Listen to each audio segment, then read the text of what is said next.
in Venezuela tonight, time is starting to run out in the search for survivors 3 days after the deadly back-to-back earthquakes. The death toll from the quakes is now more than 1,400.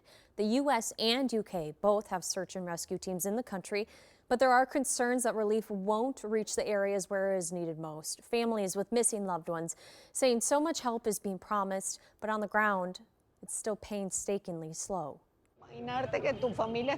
Arriving and just imagine your family is inside and having absolutely no help. It's very sad. Well, we've called on the whole world that can collaborate with Venezuela, sirs.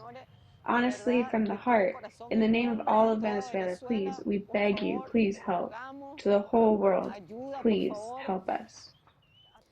Venezuelan leaders say that tens of thousands of people are still missing and thousands more are hurt.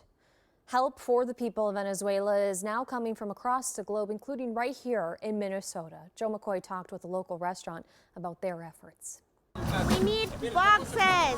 Donations are pouring in to Kuraski restaurant in St. Paul. One is not going to be enough to count all of this. As they rush to help the people of Venezuela devastated earlier this week by back-to-back earthquakes. We really don't think Venezuela can recover from this. Soleil Ramirez owns Kuraski and grew up in Venezuela, where many of her loved ones still live.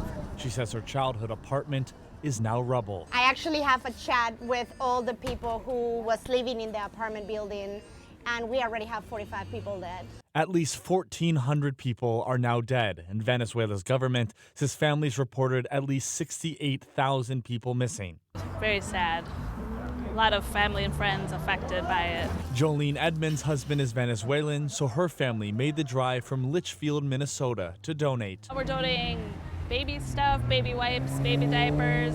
We drove 2 hours to bring it here. Through tomorrow, the restaurant is accepting non-perishable food items, hygiene products, and medical supplies. We have a ton of canned food. That is amazing, but right now we need a little bit more support for the babies.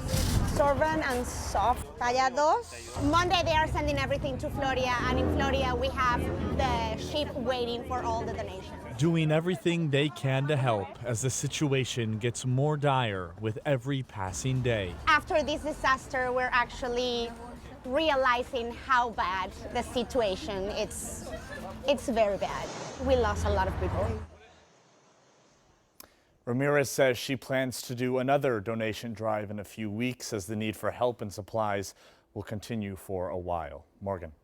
It's just really devastating when you see all of the video and the images. It just takes your breath away. So glad that they're stepping up to help. Thanks, Joe.